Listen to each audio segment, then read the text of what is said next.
ये इंद्रियां थक जाएंगी, मन थक जाएगा, बुद्धि जवाब दे देगी। तुम अपने घर की किसी दीवार पर लिख लेना, जहां तुम्हारी बार बार नजर पड़े कि आखिर ये भी कब तक, आखिर ये भी कब तक।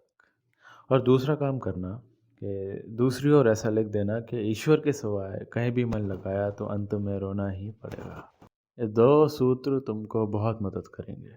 ईश्वर के सिवाय कहीं भी मन लगाया तो अंत में रोना ही, भी नहीं, ही तो रोना ही पड़ेगा।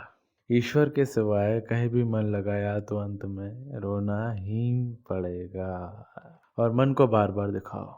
ये तो कर सकते हो, ये कोई कठिन सौदा थोड़ी है। एक दीवार पर ईश्वर के सिवाय कहीं भी मन लगाया तो अंत में रोना ही पड़ेगा, और दूसरी बाजू आखिर ये भी कब तक। दुख आए, मेहमान आए, जवाई आए, साला आए, दोस्त आए, मित्र आए, आखिर कब तक। आखिर कब तक सब देखें। दुख आए, सुख आए, अनुकूलता आए, प्रतिकूलता आए, कुछ भी आए, क्रोध आए, झगड़ा आए, पत्नी नाराज हो जाए, पति नाराज हो जाए, बेटा नाराज हो जाए, टैक्स का नोटिस आ जाए, चार्जशीट आ जाए, कुछ भी आ जाए, लेकिन आखिर कब तक।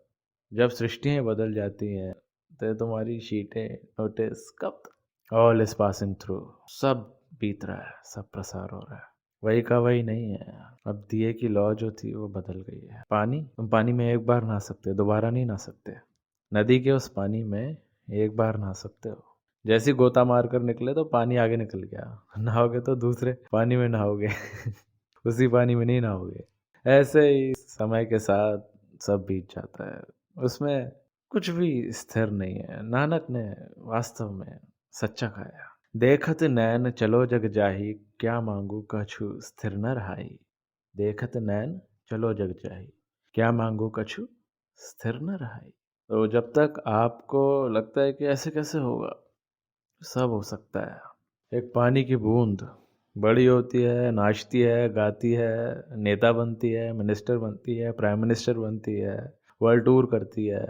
एक पानी की बूंद कहीं सेठ बनती है, कहीं सीईओ बनती है, कहीं मालिक बनती है, कहीं बच्चों को पैदा करती है, कहीं परिवार संभालती है, कभी सुखी होती है, कभी दुखी होती है, रोती है, हंसती है। एक पानी की बूंद फिर मर जाती है। ये आश्चर्य नहीं है? आदमी की एक पानी की बूंद, एक बूंद में 3,000, एक बूंद में। जब ये आश्चर्य है तो फिर बाकी चीज़ों में क्या बड़ी बात। रोटी खाते हैं और पैदा मनुष्य को कर देते हैं, वो भी पका के, है ना। पका पका के, सेक सेक के, जहाँ कोई रहे नहीं, गेहूँ बाजरा पका के खाते हैं, और उसी से फिर एक बूंद से फिर एक पानी की बूंद क्या क्या करती है, देखा। जैसे तुम्हारी नज़रों में कम आयु के लोग, कम आयु के जीव जंतु कितनी बार चले जाते हैं, कीड़े मकोड़े, तो उनकी पीढ़ियाँ की पीढ़ियाँ गुजर जाती है।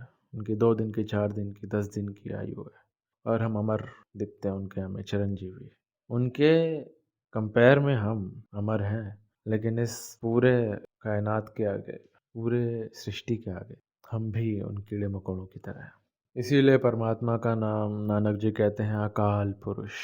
वहाँ काल की गति नहीं, और वो अकाल पुरुष कहीं बैठा नहीं है, कहीं 7वें रस पे। वही अकाल पुरुष हमारे अंदर है, हमारे दिल में, हमारे हृदय में। शरीर काफ़ी बदले, हो सकता है पुराने ज़माने में हम भी हों, राम जी के ज़माने में, काकभूषण के ज़माने में, लेकिन कुछ और करते होंगे। साधना नहीं करते थे, भजन नहीं करते थे, और मुक्त हो जाते, और कुछ तेरा मेरा तोलने में लगे थे।